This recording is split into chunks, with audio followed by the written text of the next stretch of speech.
One, definitely millet is a healthy option. There's no doubt about it. But anything in moderation. So sometimes, people who have thyroid issues should not be taking an overdose of millet. If you're going to go by 8:30 home, you will have to make and have a dinner by around 9:30. Right. But then maybe your breakfast, you can take it a little late. Okay. And if you skip this dinner, you're not going to have a proper sleep, then you're going to land up with acidity. What would you advise to take it in the empty stomach? Warm water first thing in the morning definitely helps you to wake up a little bit. Many people tend to have their coffee as the first choice, but people who are prone for acidity, coffee or tea in an empty stomach can trigger a little bit more of acidity.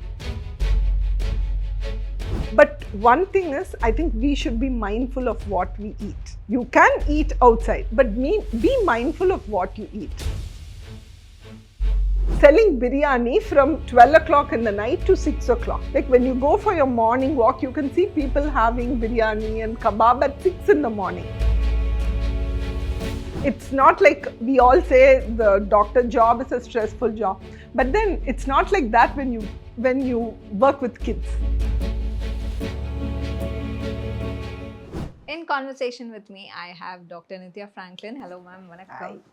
Yes, so நிறைய questions இருக்கு. First of all, since you are a chef and a doctor, I think you'll be the right person to ask all this. So I'm going to start with probably when we were cooking, you mentioned about millets. Yes. So இப்போ millets எல்லாருக்குமே suit ஆகுமா? Like, is it good, safe to have? Like, is it safe to consume எல்லாருமே? See, there are a couple of things. One, definitely millet is a healthy option. There's no doubt about it. But anything in moderation. So that is the key. So sometimes, people who have thyroid issues should not be taking an overdose of millets. But you can substitute every day. You can substitute your carbohydrates with millets. So definitely it's a healthy change. And even for children. The only other thing is you may have to soak the millets for quite a longer time. You can't instantly cook it. You are also a content creator, right? Yeah. So when I open social media nowadays, I see everything to be a healthy dish. Like idu pannunga, if they are replacing mayonnaise with paneer spread and all that, we welcome all that. But after a point, it's just too much for us to take in. So adula edu nambradhu edu nambakudadu enakku theriyala. Ellame in moderation. See, number overa when you get involved in it, I think you'll get bored after quite a point of time, and then you tend to binge. So I think in moderation, you can have a healthy diet, but once in a while, a cheat day, I think should be accepted. Okay. And இப்போ ஃபேஷன்ல இருக்கிறது this intermittent fasting. Yes. Everybody is switching to intermittent. But as a working person, I would say that doesn't suit me because I work till 8:30 in the night, and when I go home, I need something to eat. My body goes through so much.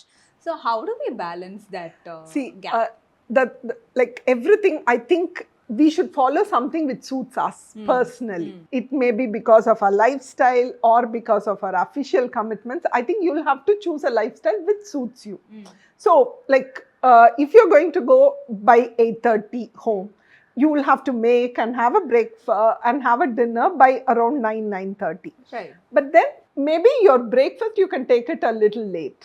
Okay. And if you skip this dinner, you're not going to have a proper sleep, then you're going to land up with acidity. Exactly. So all those complications is going to come. The only thing is, you shouldn't have a very heavy meal in the night. Okay. And also because it affects your sleep pattern and everything. Have a light meal, a fulfilling meal, and have it at least 1 to 1.5 hours before you go to bed. Okay. That's the only thing. And they're followed by the sleep. So what is a healthy sleeping pattern? See, for adults, I think any time between 6 to 8 hours. Some people are very happy with 6 hours, right. But some people, I have to have at least 7 hours of sleep. So it depends. So everyone will have a cycle.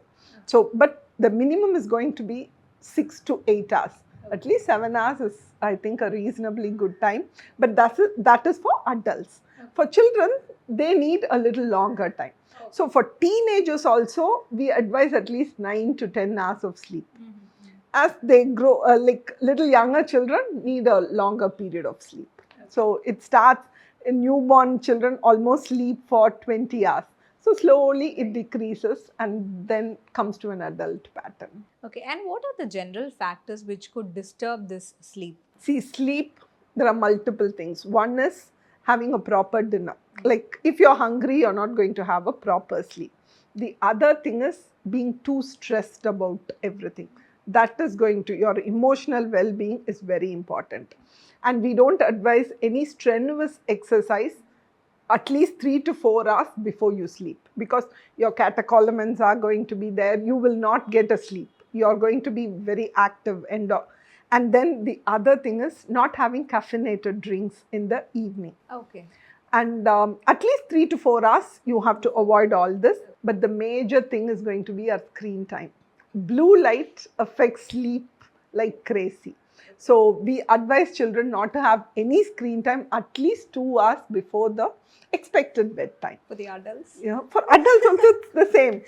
Because it's like till the last second, we just see the phone and put it there and sleep. Yeah, because your mind is going to be active. So for it to go to that rest mode, it is going to take a little longer. So within the next 10 minutes, if you don't get sleep, we again tend to open our phone, which is not going, so that is going to become a vicious circle. So unless you put it away, you won't get a proper sleep, generally. And after that, followed by the morning routine. So we have n number of suggestions for this morning routine. Drink this in the morning, drink that in the empty stomach, and lots of other things. So what would you advise to take it in the empty stomach? See, actually, being a doctor, I don't advise too many vegetable drinks. That cleanses your gut. I really don't know whether they really work, because everyone says it brings down your sugar, it cleanses your gut, it cleanses your system. But I don't know. I really don't follow those, so I don't have a particular opinion. But the thing is, warm water first thing in the morning definitely helps you to wake up a little bit. Many people tend to have their coffee as the first choice, but people who are prone for acidity, coffee or tea in an empty stomach can trigger a little bit more of acidity. So anything that peps you up, green tea peps us up, flavored tea, like I prefer flavored tea to a milk-based tea, because I think that causes little less acidity compared to the milk tea. Okay, and I'm going to jump into the food part. So your love for food and curating the dishes, please take us through that.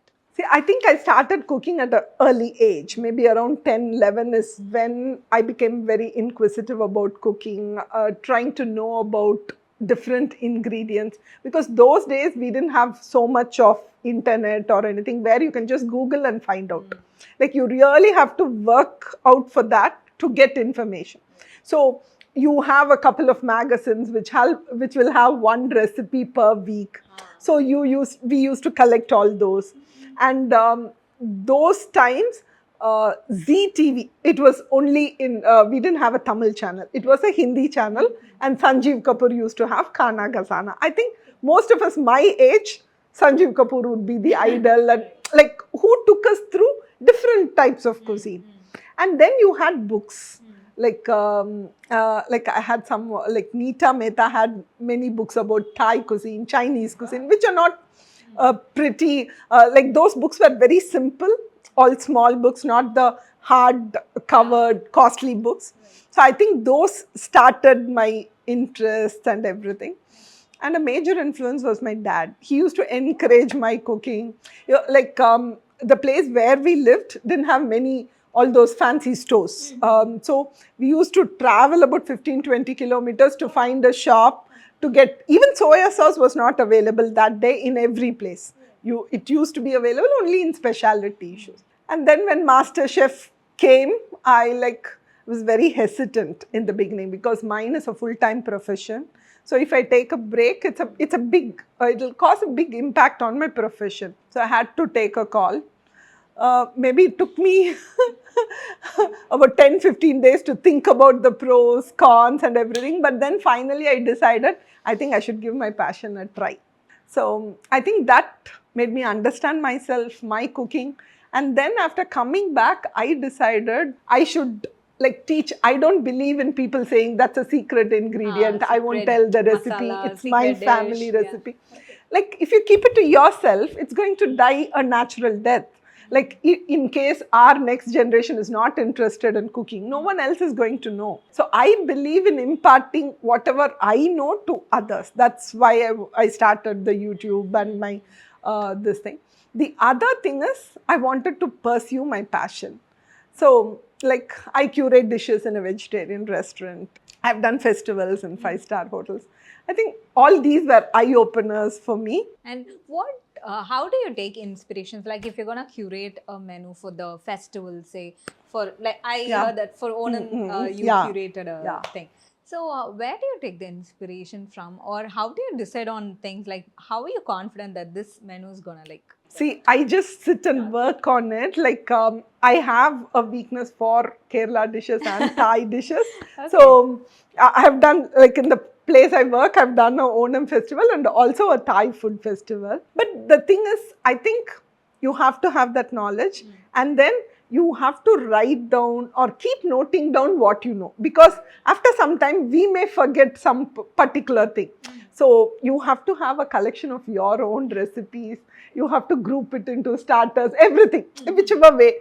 And then when I have to curate, I sit and go through everything. And then I decide which starter will go with which main course, like all those things. It's just, it gives you lots of energy, and it gives you a positive feeling actually. Right. And apart from all this, how does your family support all this? Because calling it a decision for Yeah. MasterChef, it is a big decision, right? It was a big decision. Yes. So how did the family react and how do they support? See, to be very honest, my family, my husband and my daughter and my friends, they were very supportive. My parents were a little apprehensive. They were thinking, I have such a good career, a good job. Why do you have to go into cooking? Like even now, I think many people look down on cooking a little bit, on taking it as a profession. So initially, they were not very happy. But as the journey continued, I think they started feeling very proud when all their friends, relatives started calling them after every episode. Nithya did this, Nithya did that. We are very proud of her. Then they started feeling very proud. Now they are very proud. And talking about Chennai, so Chennai has now, like, say every corner has a new cart, new dishes, Yeah. new cuisines, new unhealthy things to Yes, eat. yes. So you would have seen a lot of Yeah. reels also on that. So how do you see this? In a way, you get used and exposed to many other cuisines, different food. But one thing is, I think we should be mindful of what we eat. You can eat outside, but be mindful of what you eat. You can't be eating or indulging in fried foods every day, every night. See, like if I see this area, it has at least 6 tempos selling biryani from 12 o'clock in the night to 6 o'clock. Like when you go for your morning walk, you can see people having biryani and kebab at 6 in the morning. See, kebab, leave aside. But I think biryanis and fried food, I think we should be a little mindful of what we eat. So, and after this, where do you see yourself? Like, how do you want to take things forward? Like, I just want to, one thing is, I want to be continuously imparting what I know through my social media. I want to become more famous for my knowledge in this. I want to do my profession properly because there are like that gives like it's not like we all say the doctor job is a stressful job, but then it's not like that when you work with kids. Like yes, it is very sad to see them sick and everything, but for us pediatricians, 50% we see well children because they come for their vaccination. So see them growing into adults, that gives you lots of happiness. And when they smile at you, that smile of recognition, and the minute they give you one flying kiss, like all that, I think it just melts our worries. So I want to be a good pediatrician, a good cook, and I also want people to look up to me for what I do on social. Like I put in a lot of effort. So I just want that to be respected as well. As you said, you're doing really a great, like you manage a lot of things together. So I think only very less number of people can I handle think, all this. but I think that keeps us busy, active, vibrant, everything. Like, I also owe a lot for all this. Right. So my best wishes for you, Thank you, and thank thank you so you. much for joining us Thank you. today. Thank you so much. Thank Raghu. you.